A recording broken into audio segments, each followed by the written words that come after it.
So again, welcome. And today our theme is creative inspiration. And we are now going to be welcoming Saskia. The beautiful work that you're creating, Saskia, is just absolutely stunning. And you're going to discuss a little bit today about what's inspired you, a little bit about your history, the references that you're making, some of your practical ways of envisaging an exhibition.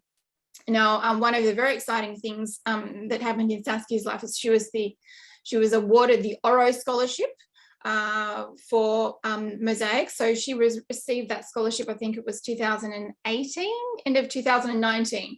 And as part of that was a proposal to do an exhibition. And it was also part of Saskia's master's degree. And one of the wonderful things that Saskia has done is to create a digital version of what the exhibition might look like, which is a fantastic strategy. She's going to talk about that as well. So thank you so much again to all of you for being here. This is so exciting. And, you know, as we get to do this over the last couple of years, if we can't meet in person, we can meet online. And that also means that we can meet across different continents and different time zones. So it's really wonderful to be here with all of you. I'm very grateful for being invited to talk about my work and about my inspirations and how I get to making those works I make and basically my path and journey of creativity. So I just a very quick sort of background. I was born in Czechoslovakia and I came to Australia when I was 20 years old because I started to study English and I really knew very little about Australia. It was almost a place beyond my imagination at the time because it was quite unusual to travel so far in the early 90s. And I sort of, it was a beautiful experience to see Australia. I eventually ended up going back to Europe, but I ended up returning. And again, I thought I would only stay for another 6 months. And almost 25 years later, I'm still here and loving it. I've always loved art, and I used to go even as a child to galleries and I used to read a lot of books about different artists and painters in particular. And then as a slightly older teenager, as I started to travel, particularly to the Mediterranean, my love of what I saw in the Mediterranean really, I've really connected with the place, and that's where I saw the first mosaics, and that's where I saw these beautiful sculptures, and all that was really sort of profound, had profound effect on my aesthetics, visual aesthetics, and also my love of art. Last year I completed Master of Arts at UNSW, which also was again another great way to expand the way I perceive art and understand the concept behind the work I do. Basically I started with mosaics approximately maybe 7 years ago. The very first day I decided to make a big garden mosaic. I met Marian Shapiro. Hello, Marian. and Marian basically was really the first person and my first tutor who really got me onto this path of contemporary mosaic. And I'm very indebted to Marian and grateful for her really nurturing my inspiration and guiding me through this beautiful process of learning how to make mosaics, of working with Smalti. And I was basically very, very lucky to have such a wonderful teacher and sort of supporter as Marian. I think before I sort of start talking about my creative journey, I would like to address the topic of the creative inspiration. And I thought about it, what it is that basically drives me apart from the love of art and and the beauty aesthetics. And really, I think at the core of my creative inspiration and passion is curiosity. I look around and I look for different materials. I connect with basically my aesthetic ideal, and I always, at the core of everything I do is this inherent curiosity. I want to know what a particular work is going to look like. I want to know what this material is going to do, how I can work with this particular material, how I can challenge myself and do something different to what I did before. So I think each piece that I create is almost as a personal challenge and some kind of satisfaction of my own curiosity to see where this journey takes me. So often I don't make things easy for myself, but I think this is what ultimately keeps me really interested and driven in expanding my own boundaries. And I had a teacher at the university who said that we don't really create unless we operate on these boundaries of being uncomfortable. And I think this is where we really grow as artists. This is when we really using inspiration from other artists and anything around us in life, we solidify when we're really pushing ourselves and go beyond what is comfortable in our own practice and what is somehow perhaps established, that we continue to push those boundaries. So I think this is my sort of personal definition of sort of solid creative inspiration and creative journey.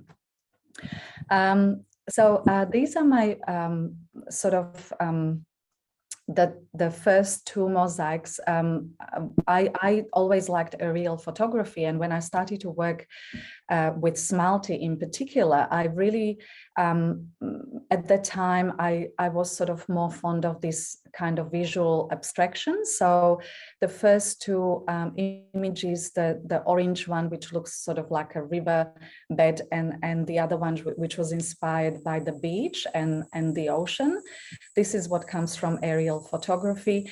And from the very beginning, I was really interested in the different ways how one could lay the Smalti. As I was learning the different endamento, I must admit I'm not the best endamento person when it comes to mosaic. I'm always curious in how I can create something that goes beyond the traditional. So I tried sort of different things, and the more I worked with natural stone, the more I sort of enjoyed the irregularities and sort of the surprises that often the natural stone presents. So these are some examples of my initial work. The green piece, that was basically a commission where I was told that the person who was going to receive this mosaic loves green color. So I created basically a piece which covers her and her partner and her child, and they're sort of floating together on this happy green cloud. And then this more sort of monochromatic piece on a natural colors piece was when I really started to work with stone, and I completely fell in love with working with stone, and I started to use glass Smalti sort of in a more reduced way. And here are another two examples of my sort of primary Smalti mosaics, where I experimented with painting the background with acrylic colors and using shards. I always loved antique sculpture, particularly Cycladic Etruscan sculpture. And whenever I seen sculptures in museums, galleries, or even in the streets, particularly in the Mediterranean Europe, I actually really loved the imperfections. For me, seeing a beautiful classic Greek sculpture is certainly a wonderful experience. However, I felt that often they were sort of copies of copies, and I always embraced those sculptural creations where I could see something that was different, that was even possibly damaged. I often was more drawn to those sculptures where, you know, during the time, bits and pieces sort of were broken and fell off, because I believe that one of the main challenges of life is to embrace the imperfections of life and turn them into something beautiful.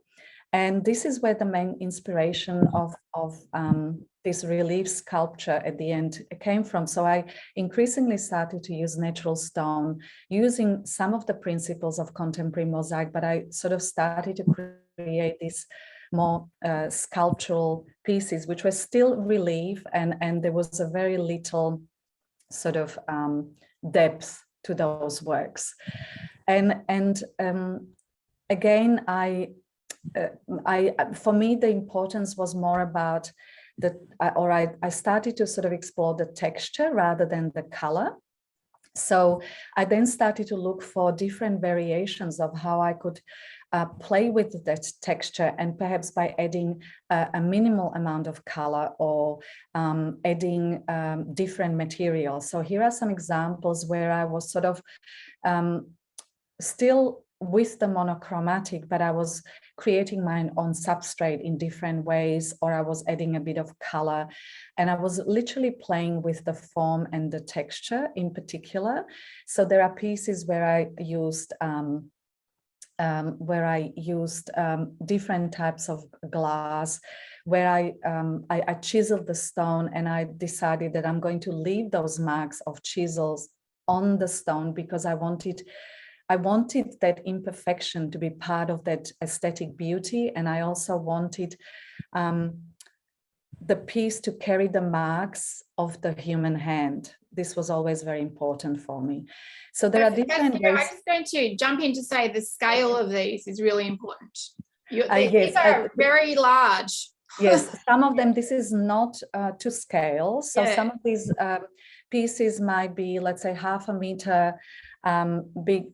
Those two images that might sort of remind you a little bit of Modigliani's work, they are 1.2. This is the largest substrate I could get from David and Marianne, and so they I think 1.2 meters large. So they're quite large and quite heavy. And again, this was I was exploring different stones. So one of those is made primarily with Australian shell limestone, which is a beautiful material, which I then currently use to make sculptures.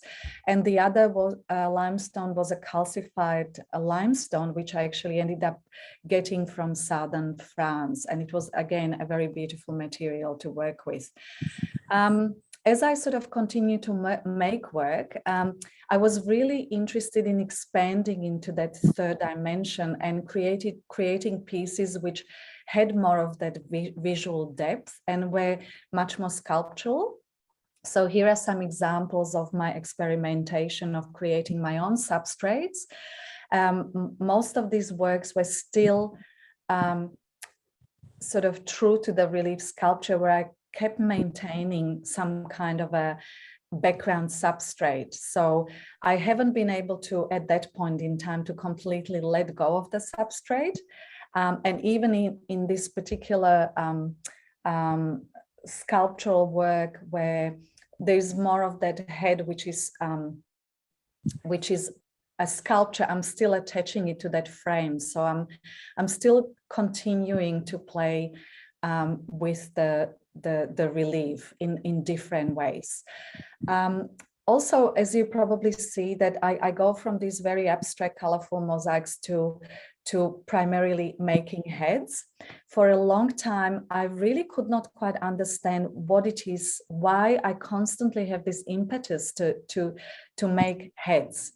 And it took me actually a number of years, and I was sort of, it was like peeling an onion, and bit by bit, I was getting closer to really understanding what it was. And for me, a great source of happiness in my life comes from connections with other people, comes from connections with the people who are in my life, my family, my friends, and I think this emphasis on the human connection is basically what inspires me to make heads, because people's faces and people's eyes are the first point of contact.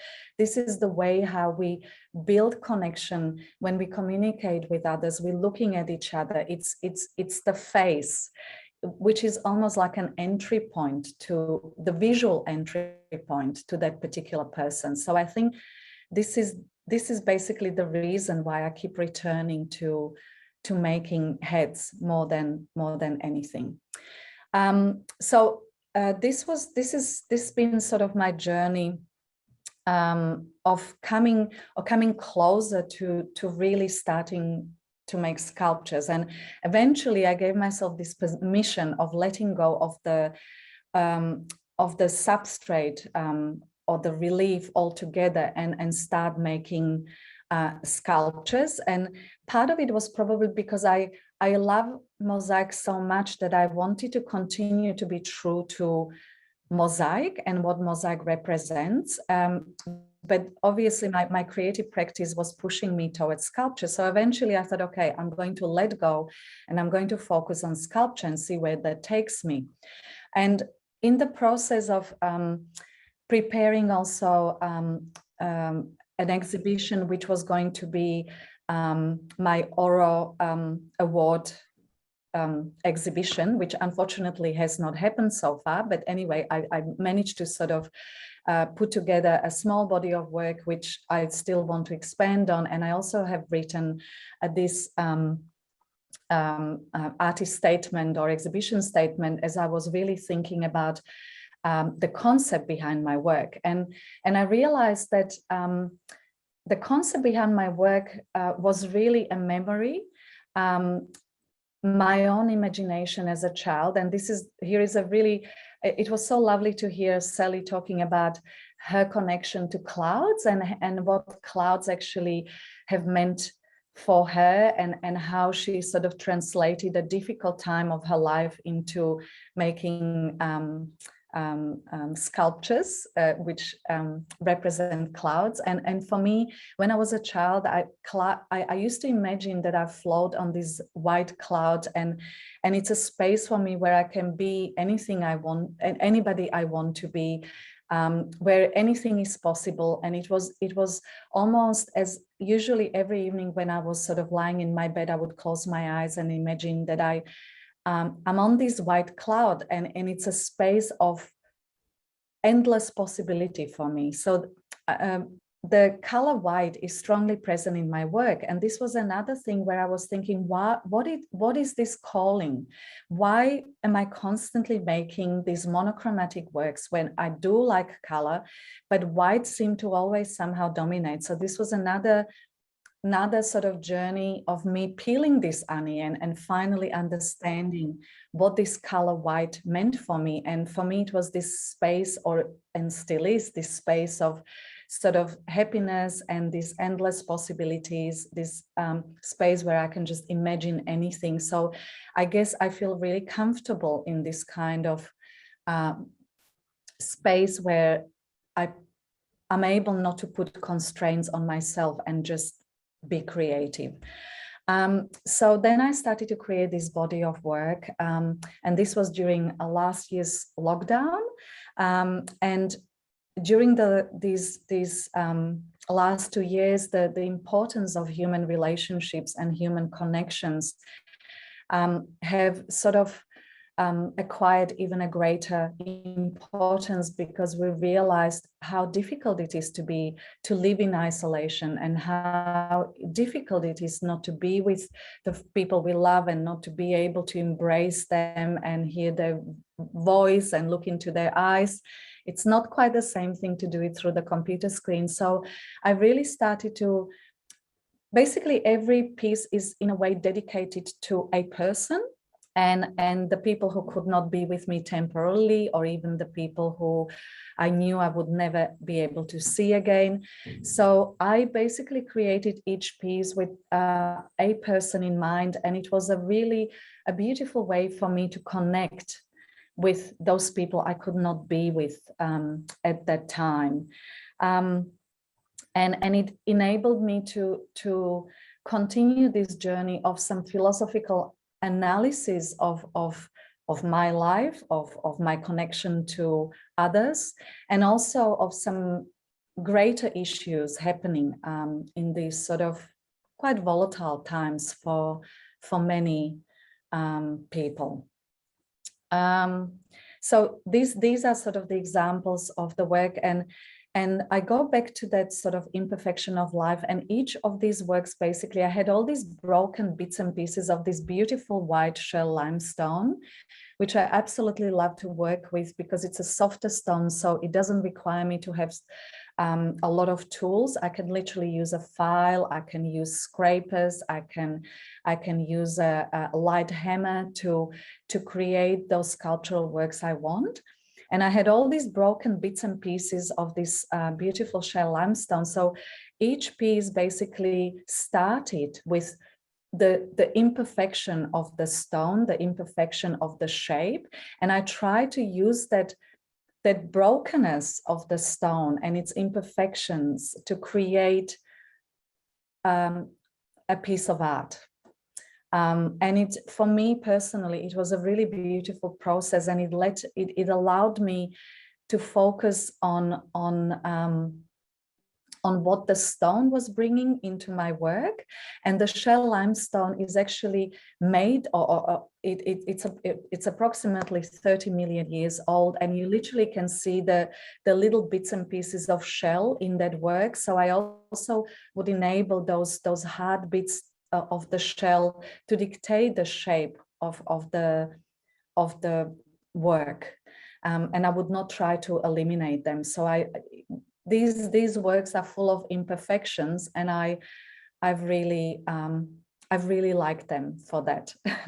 It sort of makes me happy that this kind of wabi, that I was able to carry on with this wabi-sabi philosophy and the beauty of imperfection.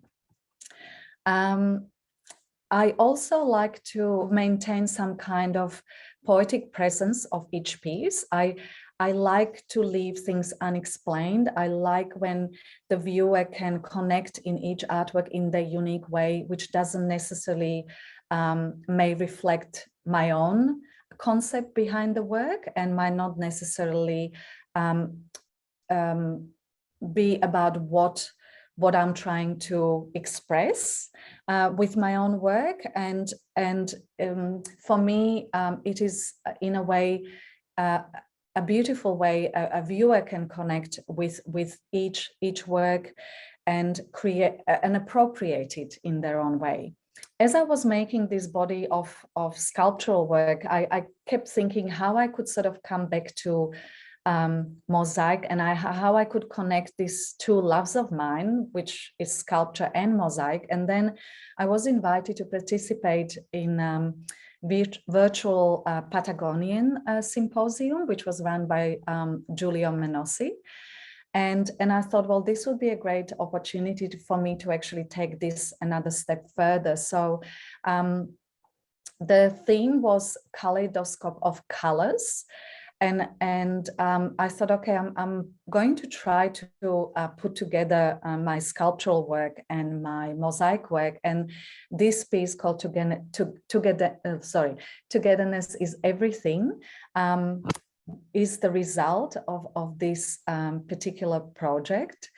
And I personally feel like this is a culmination of all the work for me that I've done in the last 7 years, and I feel like I have found a way how to continue with making sculptures, but at the same time combine them with mosaic. I used all this different material. And what I started to, all those blue pieces that you see, I used the shell limestone and I painted it with acrylic color. So this was for me, because I always thought of how I could make my own tesserae, but not necessarily from clay, how I could use stone and create tesserae. So my idea is to sort of to continue to explore color, but creating my own tesserae by painting the stone I'm using. So this is just something I wanted to add. And for a while, I was really thinking about where I could possibly exhibit my sculptures and mosaics, and somehow a wide gallery I felt like it wasn't quite the space for this sort of work. So I kept walking through Sydney and looking at different sort of places. And then I remember the Paddington water reservoir, which some of you may know. And it is a really beautiful space, which certainly invokes, because it has these beautiful arches and it has this outdoor and sort of semi-indoor area. It invokes the Italian aqueduct and sort of antiquity, and because my inspiration does come from antique, and what I sort of didn't mention, also modernist sculptures, I thought this would be a really beautiful place to exhibit. However, I was not able to secure the space for last year, and it's still uncertain whether I will be able to secure the space for this year. So I decided to simulate the exhibition and create this digital maquette, which first I thought I would just basically take images of the different spaces and place my work in those spaces. And these sculptures are, again, the first image is sort of to scale, but all these other images are not to scale. And I realized that creating a digital maquette of my own work enabled me to play with the space and the scale of my work. And in a way, without making the pieces themselves, I could in a way go into this new imaginary space where I could actually, in a way, play digitally with my different ideas, and later implement them in real life. So I took different images of these of the Sydney water reservoir, and then I started to place these my artworks digitally in the different spaces in different scale, and it really gave me a wonderful sort of inspiration and impetus to wanting to make works on a larger scale. And I certainly want to go there and then play with the different placements, and also what an exhibition actually can be. And if any of you are making site-specific work, this, I don't know if some of you may have done that already, but certainly this is a way to test the ideas and test what works, what doesn't, the different scales that of the individual works that may work for that particular space. So I discovered this tool because of necessity, and it's something that I will continue to use, and it certainly has given me another way how I can approach my creative process and how I can test my ideas. So I just wanted to show you this, and as a wonderful way to, you know, creating maybe works that you normally wouldn't, because you can test them in that particular space. So I think this basically concludes my presentation. I'm happy to answer any questions now or later. And yes, thank you again for inviting me to present. Thank you so much, Saskia. That was just wonderful. It's, again, such a beautiful and diverse body of work, and it's so lovely to see your process from the initial slide of your where you started in mosaics, and beautiful work then, but just to see how you've using things as a springboard from one to the next, and how your creative practice has grown into this sculptural direction. And we're being very fortunate today to have Sally and you, Saskia, with both of you with this sculptural focus, as well as bringing in that sort of synthesis between sculpture and mosaic. And as you know, that's my particular passion as well. So I love seeing these things come together. And I just going to throw to questions from the group. If anybody has got a question, just wave at me. Hi. Yeah, well, ever practical nerds, if you're going to put these into a public space, do you protect from handling marks from getting dirty? Because white works are just yes, so difficult. It is easy to mark this stone if you have dirty fingers. That's possible. There is a sealer which you can purchase in Bunnings. I don't have the brand on top of my head at the moment, but I can certainly put that later in chat. And these works can be sealed. I mean, this stone is also often used for cladding outdoors. So it has surprisingly, it has a good durability. There are different colors of limestone, which is being quarried in Australia, and the darker it gets, it seems to get also sort of it seems to be a little bit more calcified, and it seems to be harder. So probably those slightly darker shades of limestone don't need to even be sealed. But certainly this shell limestone, which is the softest and most sensitive in a way, can, with a thin coat of sealer, it still maintains its beautiful color and it's well protected. Thank you, Saskia. Thank you.